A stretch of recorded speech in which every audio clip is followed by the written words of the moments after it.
and welcome to Murder with Friends, the show where friends get together and talk about the darker sides of history. I'm your host, Grace Baldridge, and I have a few announcements before we get into today's show. So if you're interested to listen to the show as a podcast, and if you're interested in some exclusive content and access to the episodes before they're released on YouTube, you gotta head to tytnetwork.com/join. Everything's gonna be going up on there, but don't worry if you can't afford it because we're still gonna be here on YouTube. And with that being said, let's get into today's show. My guests are, you may have seen them before on this channel, Hasan, Piker, and Amir Nikoui. Welcome to my little madhouse I call Murder with Friends. Yeah. Hasan, I have really been excited to have you on this show. This is quite a big moment for me, really. Are you excited to be here? I'm a little terrified. I still don't know what's going to happen. But you do know that we are going to be discussing Edmund Kemper today. I do know that. I'm just worried because it says Murder with Friends. Yeah, you think that what we're going to do is just act I'm not out convinced. Edmund I haven't Kemper's. seen any of those people come back after one episode of Murder with Friends, so... Well, you have not been paying close enough attention. So I guess just to kick it off, what do you know about Edmund Kemper? How would you explain it to someone that doesn't know anything about who he is? And then we'll get into a little bit of the details. Edmund Kemper is from the murder capital of the world, dubbed Santa Cruz, for all of that other stuff that was going on around the same time. Apparently in the 60s and 70s, people in Santa Cruz were like, this place is too nice. We're just going to murder everyone. They had the Zodiac killer, they had him, and then they had another killer that was targeting hitchhikers as well. He's a very intelligent and also very intimidating presence at 6'9" and 300 pounds. It's terrifying. That's a terrifying human being. He's the apex predator of serial killers. I saw photos of this guy with, handcuffs while they were walking him, and he was just towering over every police officer. And to imagine getting in a car with someone that is that massive, I don't know what these girls were doing. They had to put him in the back of a pickup truck. And, oh really? I didn't know that part. I just made that up, but I could imagine they would do that. Murder with Friends, this is all facts, okay? Yeah, don't spread these inaccuracies. Misinformation. Yeah, this guy is alive still in This is California. Murder with Breitbart. So, Murder with Breitbart, lizard people.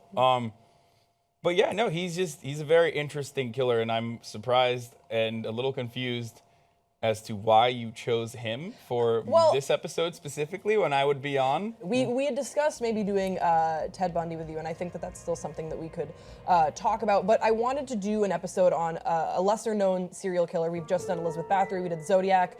What I like about doing the show is that Amir and I can choose serial killers, murderers, cases that maybe our viewers hadn't heard of before, don't get the attention that they merit. They deserve, right? The attention that they deserve. It's true. I'm just saying, We're doing a that's huge a big disservice. part of the reason. That's a big part of the reason why Edmund was. I don't want to give a big reveal. You don't want to spoil anything. I don't want to spoil anything of it. how it happened and what happened in the end. But a lot of killers, to my knowledge at least, commit these atrocities because they want to get the recognition that they feel like society has not given them. Mm-hmm. So technically, I'm sure we'll talk about that later. I actually don't think that was Edmund. That certainly applies for a lot of other killers. It's an interesting topic that we will get to and discuss. But we will. He is indeed, gentlemen, he is indeed a fascinating character. Edmund Kemper was born December 18th, 1948 in Burbank, California. We're talking about a California killer today. And he was a serial killer who committed the abduction and murder of several women in the early 1970s. He also murdered his paternal grandparents and his mother. In total, he killed 10 people. He also had an IQ of 36 to 145. 136. 100. That's a big range, right? Yeah. He had an Some IQ. days he was just not that He had smart. the Other IQ days of a- he was a genius. Yeah, he had the IQ of had a the cucumber IQ. or a genius. So he is a fascinating character, and that brings us to our first clip of Edmund Kemper. Let's go to that right now. Who was Edmund Kemper? In 1972 and 1973, a series of murders shocked Northern California. College girls began to disappear while hitchhiking. 2 of the victims were picked up from the campus of the University of California at Santa Cruz. That's where Ed Kemper's mother was working as an administrative assistant. You were involved in the campus because your mother worked there. Yes. I was also involved in killing co-eds because my mother was associated with college work, college co-eds, women, and had a very strong and violently outspoken position on men for much of my upbringing. My mother was a sick, angry, hungry, and very sad woman. I hated her. but I wanted to love my mother. So something that I think we should talk about with Edmund Kemper's story is his childhood, because his childhood to me reads almost like how to become a serial killer, or also how to know that your kid is a serial killer. It's straight from the book. Like, he hit every one of the marks that you need to hit to be classified. We'll kick it off. What are some of the childhood stories that you've heard about with Edmund Kemper? So his mother was really mean to him from a young age, and I would go as far to say that he maybe could have been saved if he had a better mom. Because from a young age, I think the parents got divorced, and that was really hard on the family to begin with. And her mother just hated men kind of after that. And he had older sisters and whatnot, and because of his stature, and he was so big, his mom would constantly bully him and berate him and demean him. And it got to a point eventually where that she would lock him in the basement because she would think that he would come up and molest and rape his sisters. There's more to it than that. Look, so one of the things I immediately noticed was that the father was not a powerful figure in the family. And the mother was actually kind of the powerful figure. And she was annoyed with that, and she would constantly yell and berate the father, E.E., right? And he was so annoyed with it that he actually left the home, took jobs overseas, took jobs far away from the family, and then eventually he's like, I'm divorcing you, and this is over. He found any excuse to not be a part of the family. So that is also an important part of his upbringing that leads to, you know, this psychological development. Constant emasculation. Yeah, and then constant emasculation. But then also on top of that, I always do still believe that some of these killers, it's the nature versus nurture argument, but with some of these killers, I think that there's got to be a more genetic component to it. And what I mean by that is even before the abuse and whatever, in his more formative years, he would decapitate dolls, for example. Yeah. He took a cat and buried it in the backyard, buried it alive, and then brought it back home after it died into his room to play with it. So these are all telltale signs that someone has some sort of psychological disorder that could lead to violent criminal behavior. This is all textbook, like Amir mentioned, this is all textbook criminal behavior from like the FBI database or the Criminal Behavioral Unit, which actually did interview Edmund as well.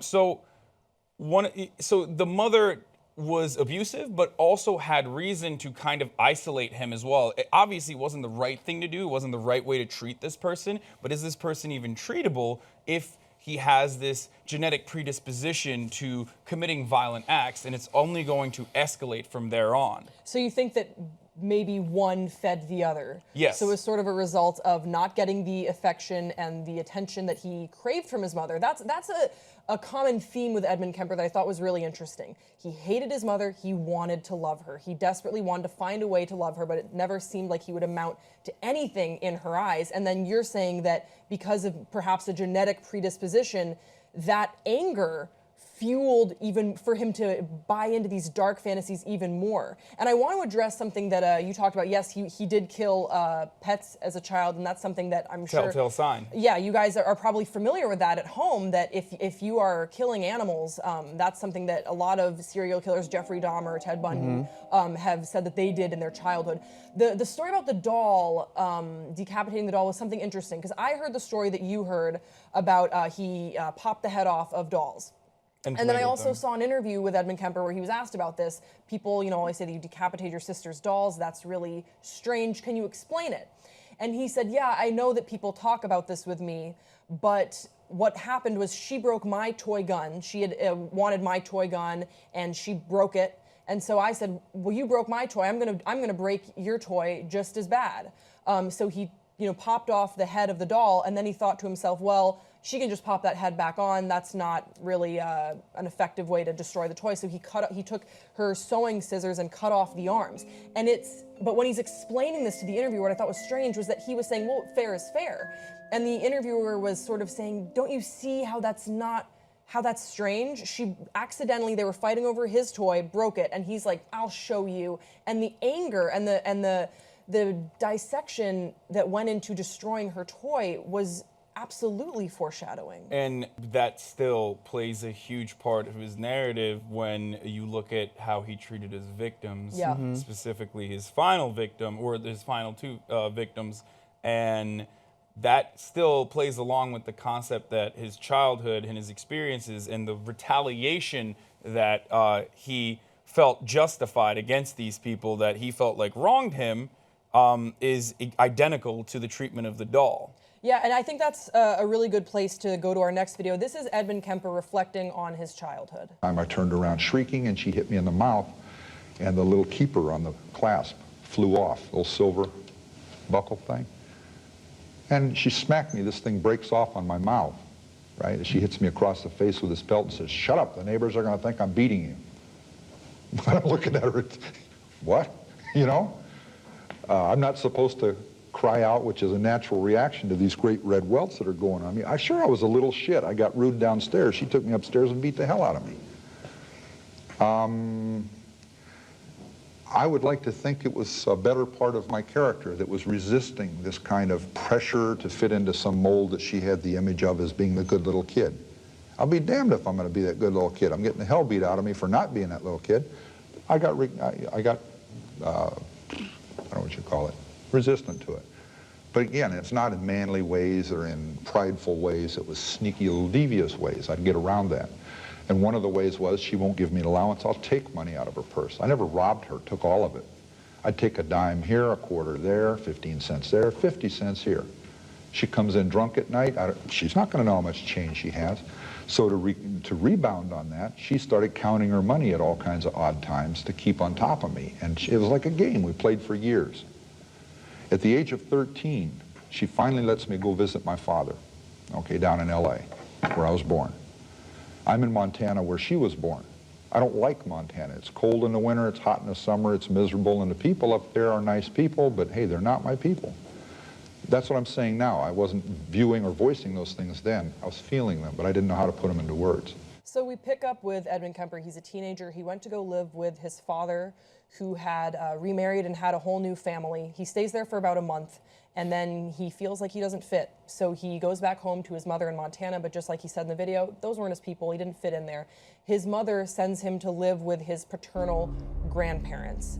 And holy shit, this is a disaster. Yeah, again, he just didn't gel with his dad to begin with and his stepmom. He was a big kid at an early age, and it made people uncomfortable around him because he was just like this massive kid for a 13, 14-year-old. I definitely understand that sentiment. And it made people uncomfortable. So yeah, it didn't work out with his dad and his stepmom, and he was sent to live in Northern California with his paternal grandparents. With his grandparents. And he says that he felt like he was a pawn during this time because now he was living with his grandparents on his father's side, and the divorce between Kemper's parents was bad. His parents did not like each other. So his grandparents sort of took it upon themselves as an opportunity to show him all the bad things that his mother had taught him and to correct this behavior. So it was a really volatile house. And so he went from being berated by his mother and then just getting, kicked out from his dad, who wasn't interested, to now being berated by another so much maternal rejection. The grandmother, again, in a similar fashion, was the powerful figure of the family. Mm-hmm. She was a writer,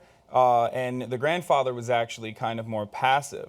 So that still, it goes back to that exact same narrative. Now, one thing aside from that, I wanted to mention, I've read up a lot on this, but one thing I do notice instantly that I haven't really seen elsewhere is how, aside from how charming he is, he does exhibit the classic psychopathic narcissism, where they have this justification vortex in their head. And one thing that instantly I noticed with Edmund was that he always, it seemed like he knew exactly what the reasons for why he committed these atrocious crimes, but he very quickly and very willingly changed the story back to, well, it happened because this is how I felt about my family. When you look at that interview, he's talking about how he stole money from his parents. He's like, I was a brat, but he never really takes any sort of responsibility for his actions and is directly saying well, it was because my mother beat me. And granted, that's a horrific childhood experience to go through. I totally understand that. But you will see over and over again Edmund failing to take any sort of responsibility for his actions and kind of placing the blame elsewhere, specifically at his mother, and that is textbook psychopathic narcissism. Yeah, and that's what separates normal people from these killers. Everyone goes through some sort of trauma but they don't all end up to be killers. Yeah. And it's so petty when you really think about it. Like, yeah, your mom beat you, so you're gonna go kill a bunch of people? Yeah. Oh, well, talk about petty. When he lives with his grandparents, he gets into an argument with his grandmother. And she, says something that bothers him. He goes upstairs, gets a shotgun. His grandmother says something to the effect of, "Are you gonna go shoot some birds?" Because she knew he was angry. "You're gonna go shoot some birds?" He shoots her in the head. In the back of the head. Yeah. So yeah, this is how I heard this story. So to trace back a little bit, his grandpa bought him a .22 rifle to go hunt with, and he would go around and just shoot birds and stuff. Yeah. And they told him, stop shooting birds. You can shoot anything else, don't shoot the goddamn birds. I don't know why you don't shoot birds, but it was like a morning like that, and they had a little tiff, and he'd been kind of thinking about what she would look like if she was shot for a while now.